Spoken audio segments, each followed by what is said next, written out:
Welcome back, dear grade 9 students. And after we talked about relative positions between circles, we are going now to talk about arcs and angles. Okay, so let's start with the first type of angles in a circle. The central angle, as you see here, is an angle whose vertex is the center. So the central angle here is AOB. The property of this central angle that it is equal to the measurement of the arc it is facing or it is subtending. So the measurement of angle AOB is exactly equal to the measurement of the arc AB. So if the arc AB measures 60 degrees, then AOB measures 60 degrees. Conversely, if the measurement of the arc is 40 degrees, then the measurement of the angle is also 40 degrees.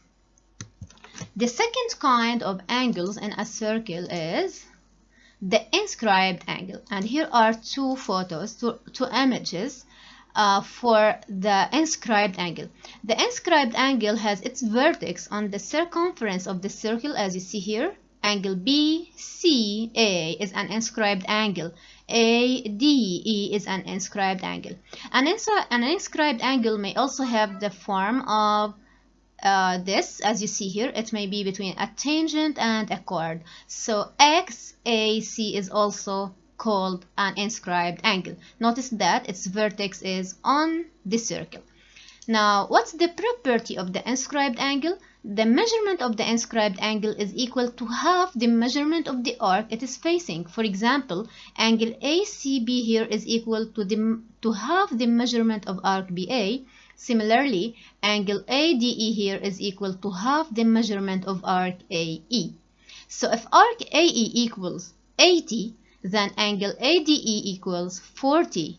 If arc BA equals, for example, 60, then angle BCA equals 30. It's equal to the half of the arc it is facing. Similarly here, for angle XAC, the arc it is subtending is arc AC, as you see here. We start from A till C. That's the arc subtended by the inscribed angle XAC. And if arc AC, for example, is equal to, let's say, 100 or 120 or whatever, then angle XAC is equal to its half, which is 60 or 70 if it is 140, and so on. That's about the central angle and the inscribed angle, and here is a training exercise concerning the central angle and the inscribed angle and the relation between them. Using the given figure you see here, suppose that the measurement of arc BA is 40 degrees and that the measurement of angle ADE is 35 degrees. First of all, we have to find the measurement of angle ACB, that's, as you see here, is an inscribed angle. Second, we have to find the measurement of arc EA. And finally, we have to deduce, using the above, the measurement of angle EOA. Let's start. The solution. Angle ACB is an inscribed angle. So as you see here, angle ACB is an inscribed angle facing arc AB. So definitely, angle ACB is equal to the measurement of arc AB divided by 2. So it is 40 divided by 2, which is 20. Because the reason is because it is an inscribed angle. Now, angle, the second part is to find measurement of arc EA. So let's see what about arc EA. Arc EA is subtended by the angle ADE, which is an inscribed angle. Then because ADE is an inscribed angle and it's equal to 35, and we know that the inscribed angle is equal to half the measurement of the arc it is facing, then definitely EA is going to be double the measurement of angle ADE, which is 35 times 2, which means 35 times 2, which is 70. So again, the measurement of the inscribed angle is equal to half the measurement of the arc it's facing. And here, ADE is an inscribed angle facing the arc AE.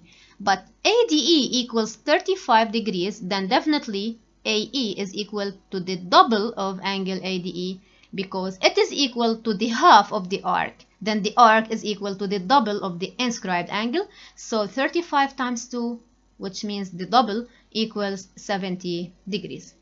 Now finally, we have to deduce the measurement of angle EOA. Let's join EOA. That's angle EOA, which is a central angle as well that's facing again arc EA. Sorry, it's facing arc EA. So the measurement of angle EOA, because it's a central angle, is exactly equal to the measurement of arc EA. Then definitely EOA is equal to the measurement of arc EA, which is calculated in the previous part. Here it is 70 degrees. That's because it is a central angle. Then definitely it's equal to the measurement of the arc it is facing. Let's see what we have ideas in the second coming slide. After erasing these, let's go to the second slide to see what ideas we have.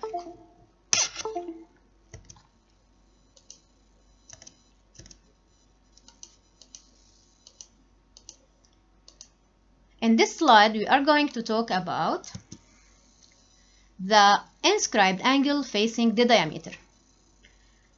In this figure, you can see an inscribed angle. For example, ACB is an inscribed angle whose vertex is on the circle. Also, BEA is an inscribed angle. Notice that there is the right angle sign on these angles. Why? These are called inscribed angles facing diameter. So if you notice, BCA is facing directly the diameter. That's why it is right, but there is a proof for this. Because it's an inscribed angle. For example, let's talk about ACB. ACB is an inscribed angle and it's facing the arc AB, which is a semicircle, which measures 180 definitely. Then angle ACB is equal to 180 divided by 2, which is 90. And that's the proof. But you can always use this as a property that whenever you see an inscribed angle facing diameter, then it's definitely and directly a right angle.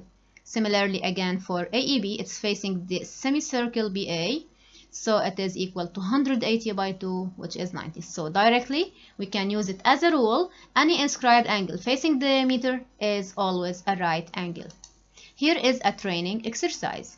In the given figure, suppose that AB, the diameter, equals to 6, and that CAB, that angle, is equal to 60 degrees. So here we have 60 degrees. What about angle ACB? It's definitely a right angle because it is inscribed angle. It must be inscribed on the circle. Its vertex is on the circle and facing the diameter. Suppose that AB is 6 and CAB is 60. As we mentioned here, we have to find the nature of triangle ABC. Let's go back to recall ideas about right triangle and its kinds. If we have a right triangle whose angles are 90, 60, then what remains for angle B? Let's think together. Of course, what remains for angle B is 90 minus 60, which is definitely 30. So angle B here is equal to 30 degrees. Then what's the nature of this triangle? Let's remember, what do we call such a triangle? We call it a semi-equilateral triangle because its angles are 30, 60, and 90. And here we go with the solution because later we are going to calculate AC and BC. The solution, since CAB is 60 as mentioned here, well, that's a given. ACB is 90. The reason is because it's an inscribed angle facing diameter. So what remains for angle CBA is, as I mentioned before, 90 minus 60, which is 30 degrees, and the reason because it's a remaining angle. Then ABC is a semi-equilateral triangle because its angles are 30, 60, and 90. So in part B, because it's a semi-equilateral triangle, then you have to suppose that you have to predict that we are going to calculate AC and BC. You have to expect always to calculate sides after proving a semi-equilateral triangle. AC is the side. Let's look at AC. That's AC. It's the side facing the angle that's equal to 30 degrees. What's the rule? What's the property of the side facing 30? It is equal to hypotenuse. If you remember, it is equal to hypotenuse over 2. And that's BC, the side facing 60, is equal to hypotenuse radical 3. So I'm just reminding you of these properties over 2, where the hypotenuse is the diameter AB. So let's see the solution organized well. And here we go with part B.